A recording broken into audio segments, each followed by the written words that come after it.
Dutch! Max Verstappen! Verstappen, who's put in max effort! His crown! Max Verstappen! That's Max Verstappen, a 4-time world champion. Now picture yourself as an up-and-coming driver in the Formula 1 system. You put thousands of hours into training, analyzing and sim training to get the results, and you finally made it to F1 through Red Bull. Just to be kicked out within half a season because you couldn't match the results of a once-in-a-generation superstar. That's the reality of the curse that plagues Red Bull's second seat. On their best days, drivers will be within a few tenths of Verstappen.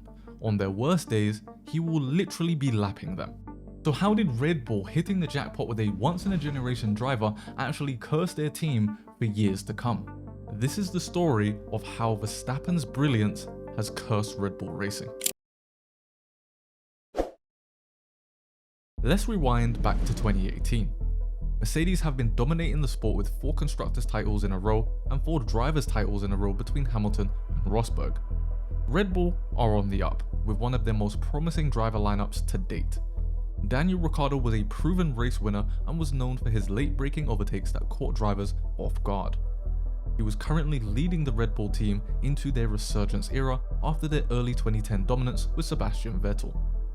2018, however, marked a turning point in Ricciardo and Red Bull's legacy. By the end of that season, one thing was clear. This was Verstappen's team.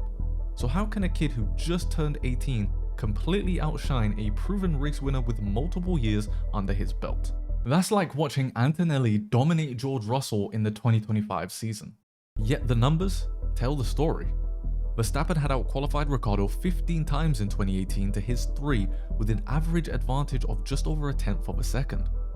In races, the numbers seemed even worse, with Verstappen finishing off the season with 249 points to Ricciardo's 170, a gap of nearly 80 points. How is this the case when both drivers won multiple races that year? Because even though Ricciardo won the Chinese Grand Prix and the Monaco GP in epic fashion, he suffered with some reliability gremlins throughout the season with 8 DNFs and only found himself on the podium twice that year. Verstappen, on the other hand, was collecting podiums as if they were Premier League top trumps cards. Does anyone even remember those? Are they even still a thing? With only half of the DNFs of Ricciardo, Verstappen just simply got results more consistently even when they both crossed the checkered flag, standing on the podium 11 times in 2018. The pressure was definitely felt by Ricciardo, as he most likely heard the noise within the paddock and through the media. He went on record to say that he felt the points and qualifying tally didn't show the true picture of what happened at Red Bull. He doesn't want to take credit from Verstappen, as he's not easy to beat and put in some bloody good laps. But we already know how this story ends. By the end of 2018, Red Bull Racing had become Verstappen's team, and in a bombshell decision, Ricciardo left Red Bull to join Renault for their 2019 season. Team principal Christian Horner speculated that Ricciardo was weary of playing second fiddle to Verstappen. He just didn't want to play that supporting role. And Ricciardo had every justification for feeling that way, because in the future, every driver bar one would try to beat Verstappen in the same car, only to be chewed out and spat out a shell of their former selves. Cue 2019. Losing Ricciardo at the end of 2018 hurt Red Bull and left them scrambling for a teammate for their 2019 campaign. In comes a 22-year-old Pierre Gasly from Red Bull's sister team Toro Rosso after a single season with the team. Can these guys just stick to one name? Seriously, these guys have changed their team names more than Red Bull's changed their driver lineup. On another note, AlphaTauri is still their best name, don't at me. Even Horner remarked he had been promoted perhaps a little earlier than we would have ideally liked. It was like throwing a baby into a swimming pool and expecting the baby to rise back up. They usually do, but in Gasly's case, he would drown, and he would drown very quickly. From the first race of the season, Gasly was on the back foot to Verstappen. In the opening qualifying of the year at Australia, Gasly was one of the shot knockouts as he only managed a P17. Meanwhile, Verstappen was on the second row of the grid. And sure, Gasly did recover to P11, but that's not points, and Verstappen finished on the podium in P3. It was a decent effort, but it set the tone from the jump. Gasly was usually qualifying mid-pack in a car that should have been fighting for spots on the front row. His average qualifying position was usually 4 to 5 rows behind Verstappen. By the mid-season in 2019, the delta was grim. Gasly's best finish in the first 12 races was a 4th place finish at Silverstone, and that was the only time he finished in front of Verstappen in a demoralizing 11-1 race head-to-head record. One of those podiums, by the way, happened at Austria, where Verstappen would lap his teammate on pure pace. Talk about a gut-wrenching punch to the team's morale and Gasly's confidence as a driver. The points gap was also massive, even bigger than Verstappen's gap to Ricciardo just 6 to 8 months prior, as he stood above Gasly 183 to 63 points, a 120 point gap. Remember how I said that Gasly finished ahead of Verstappen once in his 12 races with Red Bull? Well, in the qualifying head-to-head, Verstappen got a perfect 12-0 score. The young Frenchman was clearly struggling with the pressure. Horner even went on record to say he was obviously struggling with that pressure, the situation was just getting worse and compounding itself. Sadly for Pierre Gasly, 12 races was all he got. Yet 12 races would actually be considered a long stint compared to one of their future drivers, so stick around to hear more on that. In a shocking driver swap, Red Bull demoted Gasly back to Toro Rosso and promoted rookie at the time Alex Albon for the remainder of the 2019 season. Horner framed it as taking Gasly out of the spotlight to rebuild confidence. However, unless you were born yesterday, it's easy to see that Gasly's dream drive turned into an utter nightmare. When talking about a future driver at the team, Gasly said, "First of all, I think my situation is very different, but I think right now he's under big pressure." And after 12 races at Red Bull, fewer drivers understand that pressure more than Pierre Gasly. This is perhaps where the second seat curse actually started, because after Gasly was demoted from the Red Bull team, he immediately started to blossom again, even securing an emotional P2 at Brazil towards the end of 2019 after, ironically enough, Albon would be taken out in the Red Bull by Lewis Hamilton. Albon was a 23-year-old rookie who only had 12 races under his belt before he got the call up to Red Bull. Red Bull was in desperate need of a second driver who could pick up the points when needed to bring the fight to the dominant Mercedes. Talk about being pushed into the deep end, right? Impressively, Albon actually showed signs of being able to handle that pressure. At the Belgium GP in 2019, Albon started in P17, not due to pace but due to engine penalties, and charged up the field to finish in a solid P5. Over the final 9 races of the 2019 season, Albon was consistently finishing within the top 6, a breath of fresh air compared to Gasly for Red Bull. As I mentioned in part 2, Albon was actually on for a podium finish at Brazil, but was famously taken out by Lewis Hamilton, which led to Gasly's emotional P2 finish. However, Albon showed promise. He scored 76 points in the final 9 races compared to Verstappen's 97. Even though Verstappen was still the top at Red Bull, Albon was picking up points and even managed to outqualify Verstappen on one occasion to end the head-to-head 8-1. Not bad for a 9-race audition, which is what Red Bull called Albon's promotion in 2019. The end of season result was also very interesting. Gasly ended 2019 in 7th with 95 points. Albon, however, with only 9 races in a solid point scoring car, was 8th with 92 points. This is still a massive margin away from Verstappen, as both drivers scored a combined 187 points. This is still almost 100 points down from Verstappen's 278 alone. But Red Bull managed to hold on to P2 in the constructors, so safe to say that Albon did enough. Little did Albon know, this would be the beginning of the end.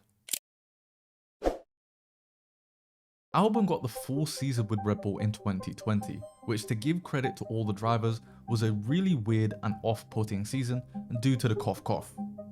Red Bull needed results though, as they were starting to look at pushing Mercedes harder than they've ever pushed them before. I haven't mentioned it much, but by this point, it was safely established in the F1 world that Red Bull was Verstappen's team and the car was built for his unique driving style. I'll be going more in depth on that later, so stick around to find out. That's because he produced results. Verstappen in 2020 delivered podium after podium with the occasional win. Albon, on the other hand, was struggling as the season progressed. The stats for 2020, demoralizing. The confidence from Albon, evaporating. In the qualifying head-to-head, Verstappen dominated Albon 17-0. In the races, Albon only finished ahead of Verstappen when Max had a DNF or an incident. Even then, Verstappen still loomed over Albon 12-5 in the race head-to-head. The total points made things even worse, with Verstappen bringing Red Bull almost double what Albon did with 214 points to his 105. This was despite having more DNFs throughout the season. Albon's 2020 season wasn't all doom and gloom though. He did have some highlights. 2 podiums at Mugello and Bahrain showed the world that Albon was capable of putting the car at the top when he was driving at his best. The issue was, he wasn't at his best often enough, especially when compared to Verstappen's 11 podiums. Come the end of the 2020 season, Verstappen looked as strong as he ever done. The car, built for his aggressive yet balanced style, was proving to be the ultimate combo for Red Bull. For Albon, the tough decision had to be made. Do they keep him for 2021 or swap him out as well? The curse had sadly claimed another victim as Red Bull made the shocking move to replace Albon not with another Red Bull Academy driver, but with seasoned veteran Checo Perez. Albon would later give a statement on the Verstappen car and what it was like to drive it. I used to play Call of Duty a lot as a teenager, and I used to do something on that game called trick shotting. It's where you would spin around and do tricks before killing the final opponent in Search and Destroy. To do this, we had to use max sensitivity to spin around as fast as possible. This is how Albon described driving the Red Bull car built for Verstappen. Any small input would dart the car in an unpredictable way, like playing a video game on max sensitivity. Verstappen has a talent that nobody else on the grid has. He can drive a car on the nose yet keep the rear balanced. That makes him incomparably quick. For Albon, Gasly and even Ricciardo, however, it made them lose confidence in themselves and compound into what we now know as the second seat curse.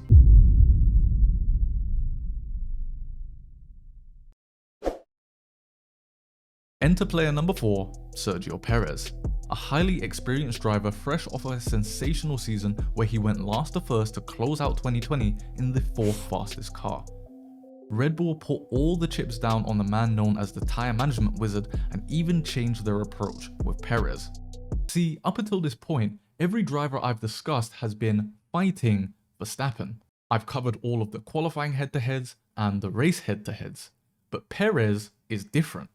Make no mistake about it, Verstappen was still setting the benchmark, out-qualifying Perez on 20 different occasions within 22 races, even beating him 19 times throughout the season on Sunday. But as I said, Perez was different. That's because Perez wasn't at Red Bull to beat Verstappen, he was there to support Verstappen. As we now know, 2021 was the epic season where David, Max Verstappen, went up against Goliath, Lewis Hamilton, in a clash that would be talked about for decades for better or worse. And Hamilton was paired with another driver who often supported him rather than fought him, Valtteri Bottas. Perez was Verstappen's Bottas.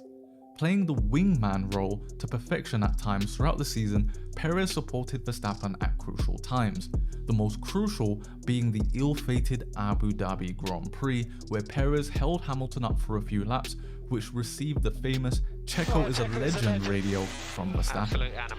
He also managed to do something that no teammate of Verstappen's other than Ricciardo managed to do. He won a race at Azerbaijan when Verstappen's tyre blew out. And for some reason Hamilton forgot the layout of the circuit. Checo went on to win that Grand Prix. Red Bull had finally found their perfect combo. Verstappen secured his first ever world title at the end of 2021, with Perez supporting the team with a solid P4 in the championship with 190 points.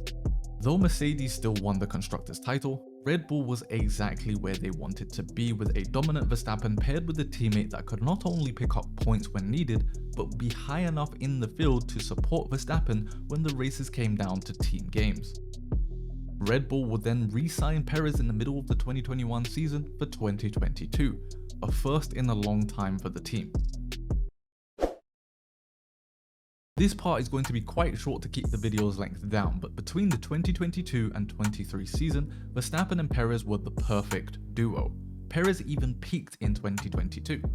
To start off the 22 season, Perez, with the new regulations, was even closer to Verstappen as he was before, taking a pole position at Jeddah and even winning for the team again at the prestigious Monaco GP. In fact, he won 2 races that year, winning another one at the other Monaco circuit, Singapore. Though the head-to-heads were still in Verstappen's favour by a long shot, with Verstappen leading Checo 17-5 in both, Perez was still on the podium 11 times that year.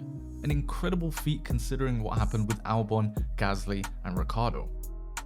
Tension did increase between the two, however, with the situation happening at Brazil in a payback for Monaco. The team asked Verstappen to give the position back to Checo as he failed to reach his target. Verstappen, however, didn't listen as he bluntly said on the radio after the race, "I told you already last time, you guys don't ask that again to me, okay? Are we clear about that? I gave my reasons and I stand by it." Checo's response? It shows who he really is. I mean, he has a point. Checo has literally spent the last year helping Verstappen win his first world title, and yet Verstappen can't even give the position back to Perez just because of something that happened earlier on in the season? I mean, Verstappen has even won the world title by this point already. Checo ended off the season with his highest ever points tally of 305 points to Verstappen's 454. 2023 was even crazier though, in a good way. The most dominant team in the race in Formula 1 history arguably. In my video on calculating the most dominant F1 car ever, I discovered that the RB19, mainly thanks to Verstappen, is statistically the most dominant race car in F1 history with a 95% win rate. This is a better win rate than even the MP4/4. For those who don't know, that car was driven by Ayrton Senna and Alain Prost, who would go on to win 15 of the 16 races in '88. The RB19, 21 of the 22 races, which means a higher win percentage. Verstappen was mainly to thank for that, as he crushed Checo 20-2 in the race head-to-head and 19-3 in the qualifying one. He broke the record for the most amount of points in a single season with 575 points and even won 10 races in a row, another new record. Perez, however, was starting to show signs of struggle. Still, with 285 points, he finished second in the championship, which is nothing to scoff at. However, the curse at Red Bull was beginning to bear its fangs. As we've seen in the past, Red Bull love to put pressure on their drivers, and pressure does two things. It either creates diamonds or bursts pipes. And Perez was about to implode in front of the most viewers in Formula 1 history. If 2023 put cracks in the dam, 2024 blew it wide open. This season for Perez started off strong but would end in the curse claiming another victim. I have made an entire video going over Perez in the 2024 season, so I will link that in the description below, so make sure to go and watch it. Red Bull started off strong with a 1-2 finish at Bahrain, suggesting that their dominance might continue. We were all very wrong. Red Bull began to have issues with their RB20 that started from developments made to the RB19, to the point where even Verstappen was having issues. McLaren out of nowhere started picking up the pieces and bringing the fight to Red Bull as well. While Verstappen was still winning races and fighting for podiums, the curse had sunk its fangs deep into Perez's neck. By the end of the year, Verstappen had still done enough to secure his 4th world title. Perez, on the other hand, never stood on the podium again after the Chinese Grand Prix and finished 8th in the championship. This means he was the worst driver out of the top 4 teams, a nightmare compared to the high he was on in 2022. The head-to-head, a similar story to the others.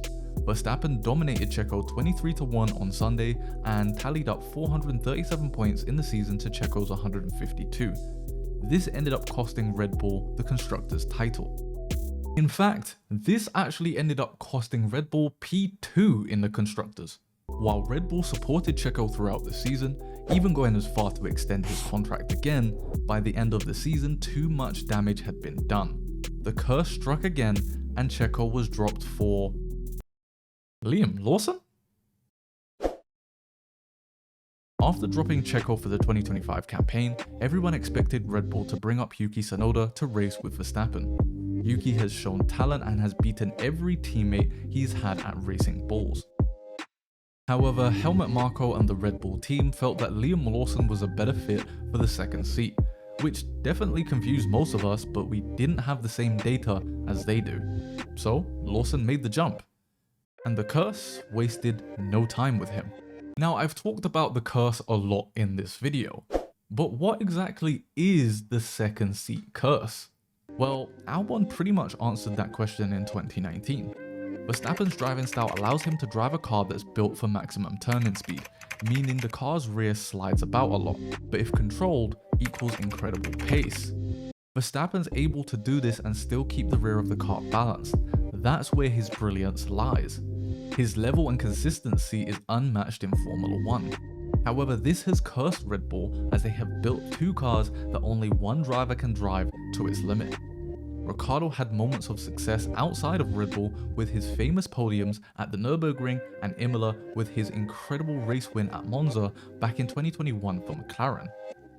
Gasly got a podium at Brazil right after leaving Red Bull and has even gone on to also win a race at Monza with AlphaTauri. With Albon, him being at Williams, he just hasn't seen the same level of success as the others, but it's clear to see that he very much still belongs in Formula 1. Perez for a while actually fought the curse and delivered great results for Red Bull.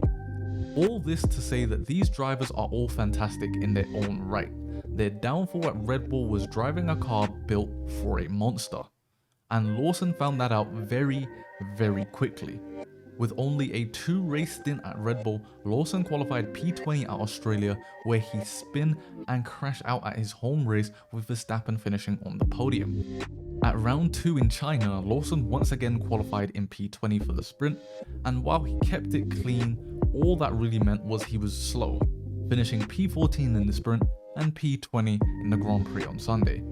Red Bull was not going to go through another season of this, so they quickly replaced him with Yuki, who hasn't really done any better.